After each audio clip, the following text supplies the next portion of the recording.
Hello दोस्तों, स्वागत है का फिर से की नई वीडियो में। इस वीडियो के अंदर हम समझते हैं अध्याय नंबर 7 अल्कोहल, फिनोल एवं ईथर। इसके अति महत्वपूर्ण प्रश्न उत्तर को समझते हैं, तो वीडियो को एंड तक देखिए। चलिए अपन स्टार्ट करते हैं। पहला क्वेश्चन है, डाई एथिल मेथिल कार्बिनॉल तथा घर्षण अल्कोहल रूबिंग अल्कोहल का सूत्र बताइए। तो यहाँ पर एक तो है डाई एथिल मेथिल कार्बिनॉल।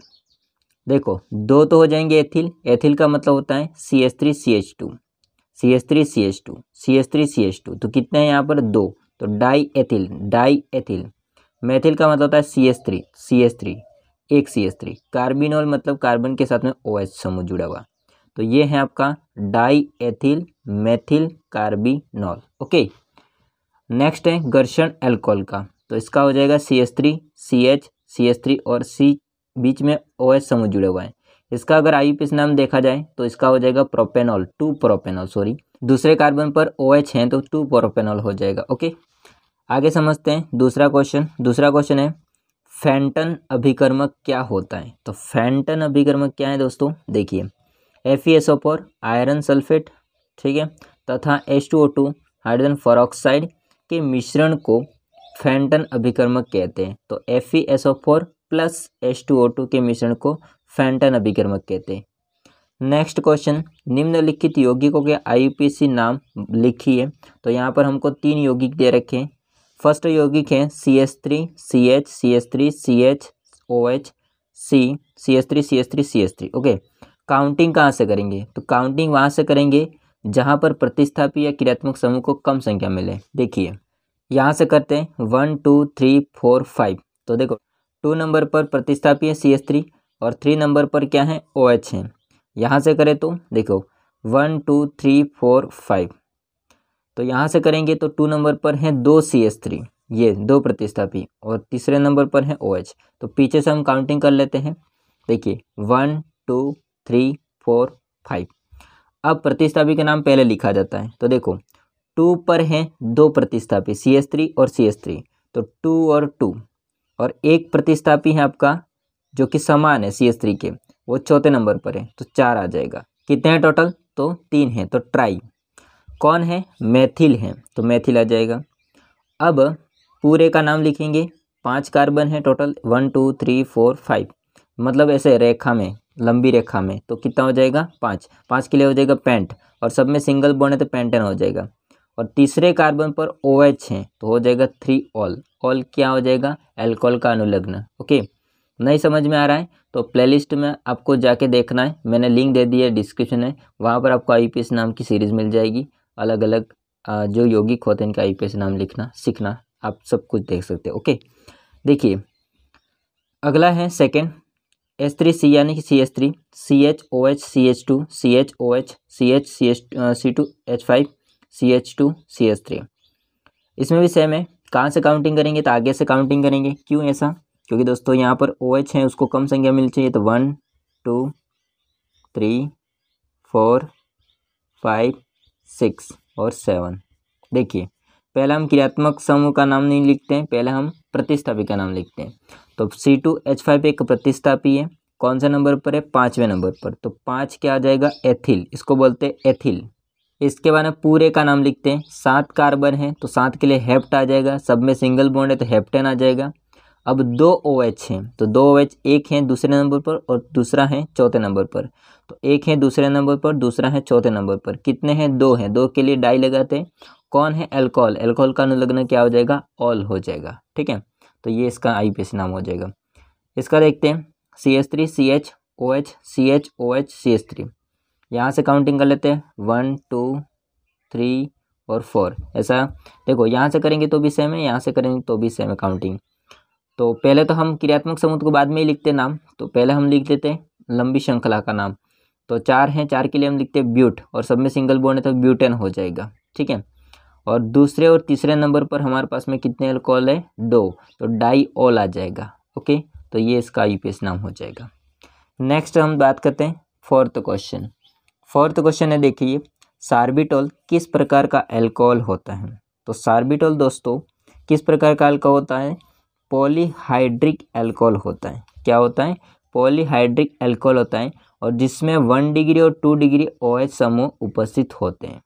इसका क्या मतलब होता है, इसका मतलब ये होता है कि OH समूह जिस कार्बन पर जुड़ा है वो कार्बन एक कार्बन से जुड़ा हुआ है। तो दोस्तों इसको हम क्या बोलते हैं, 1 डिग्री। बट दोस्तों अगर इसमें आप देखोगे बीच वाले की अगर बात करोगे तो OH समूह उस कार्बन पर जुड़ा है जो कार्बन 2 कार्बन से कनेक्ट हैं, तो उसको बोलेंगे 2 डिग्री। तो 2 डिग्री और 1 डिग्री OH समूह उपस्थित होते हैं।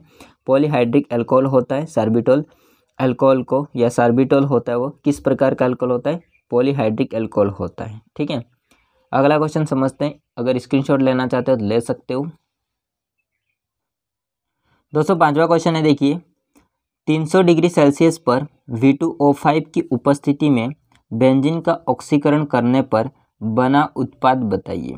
तो हम लोगों को 300 डिग्री सेल्सियस तापमान और V2O5 की उपस्थिति में बेंजीन की रिएक्शन करवानी है, मतलब ऑक्सीकरण करवाना है उसका। देखिए ये है आपका बेंजीन, ये क्या है बेंजीन, ये नवजात ऑक्सीजन है, मतलब ऑक्सीकरण करवाना है हमको 300 डिग्री सेल्सियस तापमान पर और V2O5 की उपस्थिति में। तो यहाँ से क्या होता है, देखो ऑक्सीकरण में सिंपल सी बात होती है, ऑक्सीजन को जोड़ना होता है और हाइड्रोजन को बाहर निकलना होता है। तो हम लोग क्या करेंगे, कुछ नहीं करेंगे, बस सिंपल है, ऑक्सीजन को ऐड कर देंगे तो यहाँ से H था तो OH हो जाएगा। सिंपल है, यहाँ पर क्या बन जाएगा, फिनॉल बन जाएगा। क्या बन जाएगा, फिनॉल बन जाएगा। ठीक है, 6वां क्वेश्चन, ल्यूकास अभिकर्मक किसे कहते हैं तथा इसका उपयोग बताइए। ल्यूकास अभिकर्मक क्या होता है उसको समझते हैं। आंसर देखिए, निर्जल ZnCl2 तथा सांद्र HCl के मिश्रण को ल्यूकास अभिकर्मक कहते हैं तथा इससे 1 डिग्री 2 डिग्री तथा 3 डिग्री अल्कोहल में विभेद किया जाता है, ये किया जा सकता है।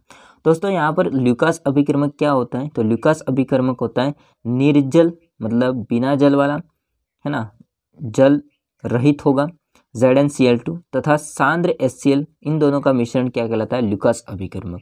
ओके, आगे हम बात करते हैं 7वां क्वेश्चन, फिनॉल से सैलिसिलिक अम्ल बनाने का रासायनिक समीकरण लिखिए।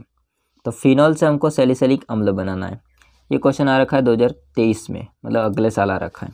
देखिए एक तो हम फिनॉल लेंगे, फिनॉल क्या होता है, बेंजीन के ऊपर OH, इसको बोलते हैं फिनॉल। इसकी अभिक्रिया हम लोग सोडियम हाइड्रोक्साइड और CO2 इसकी प्रेजेंस में कराते हैं। तो NaOH और CO2 अभिक्रिया करके एक समूह हमको प्रोवाइड करवाते हैं। ये दोनों होते हैं, वो हमको एक समूह देते हैं। वो समूह क्या होता है, देखिए वो समूह हो जाएगा दोस्तों, यहाँ पर मैं लिख रहा हूँ, उसको अलग से आप लोग लिख लेना, COONA, सोडियम एसीटेट वाला हमको देते हैं समूह।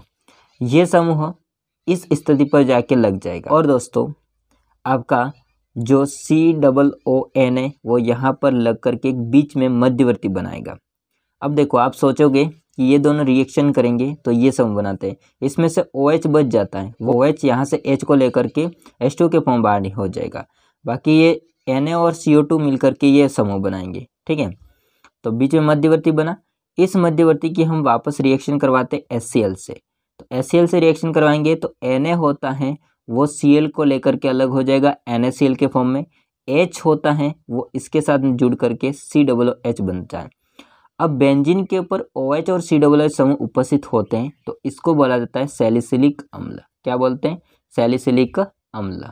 ठीक है, अगला क्वेश्चन 8वां, आइसोब्यूटिल अल्कोहल का IUPAC नाम लिखिए। ये क्वेश्चन आ रखा है 2023 में। तो आइसोब्यूटिल अल्कोहल क्या होता है, देखिए इसको हम 1 नाम देते हैं, अब मतलब नंबर देते हैं 1 2 3, 3 कार्बन है और दूसरे कार्बन पर CH3 और OH जुड़ा होता है, तो ये होता है आइसोब्यूटिल अल्कोहल। अब इसका IUPAC नाम लिखना है। देखिए दूसरे कार्बन पर CH3 जुड़ा हुआ है तो हम लिखेंगे 2 मेथिल, फिर 3 कार्बन है लंबी श्रृंखला में तो इसको बोलेंगे प्रोप, और सब में सिंगल बॉन्ड है तो प्रोपेन हो जाएगा, और दूसरे पर क्रियात्मक समूह है आपका OH, तो 2 नंबर आ जाएगा ऑल, इसका अनुलग्न। ठीक है, क्रियात्मक समूह का अनुलग्न अल्कोहल का, तो 2 मेथिल प्रोपेन 2 ऑल, ये इसका IUPAC नाम होगा। ओके, अगला क्वेश्चन है दोस्तों 9वां, हिंसबर्ग अभिकर्मक का रासायनिक नाम एवं सूत्र लिखिए। हिंसबर्ग अभिकर्मक, हिंसबर्ग रिएजेंट्स क्या होता है उसको समझते हैं। देखिए इसका दोस्तों रासायनिक नाम होता है aryl sulphonyl chloride, aryl sulphonyl chloride, aryl sulphonyl chloride. Aryl sulphonyl chloride. AR बोलो तो भी सही है, C6H5 बोलो तो भी सही है, और इसकी जगह पर बेंजीन बना दो तो भी सही है। तो एरिल का मतलब होता है बेंजीन, ठीक है। बाकी सल्फोनिल क्लोराइड, ओके, इसको बोलते हैं हिंस अभिकर्मक बोलते हैं। इसका एग्जाम्पल भी लिया गया है, बेंजीन सल्फोनिल क्लोराइड, ठीक। तो यहाँ पर एरिल का मतलब है बेंजीन, तो इसका एग्जाम्पल आ जाएगा बेंजीन सल्फोनिल क्लोराइड, ओके। तो ये हो जाएगा हिंस अभिकर्मक। दोस्तों लास्ट एंड फाइनल क्वेश्चन है 10, बट इस क्वेश्चन में आप लोगों को मैं कहूँगा कि ये आपका आंसर खुद पढ़ना है। ऐसा क्यों? क्योंकि दोस्तों यहाँ पर एक जो चैप्टर का नाम है अल्कोहल फिनॉल ईथर, ये चैप्टर का नाम है। अब इसमें चाहो तो आप लोग अल्कोहल और फिनॉल के बनाने की विधियाँ, विरचन की विधियाँ का मतलब होता है बनाने की विधियाँ, और साथ में रासायनिक अभिक्रिया याद करनी पड़ेगी। और ये कैसे होगा? तो मैं इसका लिंक डिस्क्रिप्शन दे दूंगा, इस चैप्टर का प्लेलिस्ट का लिंक, ठीक है। तो आप लोग जाके देख लेना। चाहे तो आप लोग अल्कोहल फिनॉल की रासायनिक अभिक्रियाएं और विरचन की विधियाँ याद कर सकते हो, मतलब इसको पढ़ सकते हो, आप लोग सीख सकते हो। या चाहे तो आप लोग अल्कोहल और ईथर को याद कर सकते हो, और चाहे तो आप लोग फिनॉल और ईथर को याद कर सकते हो। अब मैं ऐसा क्यों कह रहा हूँ? क्योंकि दोस्तों आपके पास टाइम बहुत कम है, एग्ज़ाम आ चुका है, तो आप लोगों को यहाँ पर 3 हैं, तो 3 तो एग्ज़ाम में आएंगे, वो बात फिक्स है। बट अथवा में क्वेश्चन आएंगे, बड़ा क्वेश्चन आएगा, अथवा में क्वेश्चन आएगा रिएक्शन करने के लिए। तो आप लोगों को 2 को क्लियर कर लेना है, तो एक छूट जाएगा, तो अथवा में आएगा तो कोई बात नहीं। तो इनकी बनाने की विधियाँ, विरचन की विधियाँ और रासायनिक अभिक्रिया होते हैं, इसको पढ़ना पड़ेगा। अब इसमें एक क्वेश्चन तो नहीं बन सकता है, बहुत सारे क्वेश्चन बन सकते हैं, ठीक है। तो दोस्तों ये थे क्वेश्चन आंसर। वीडियो अच्छा लगा तो लाइक करना, चैनल को सब्सक्राइब नहीं किया तो कर देना। मिलते हैं नेक्स्ट वीडियो में, तब तक जय हिंद, वंदे मातरम।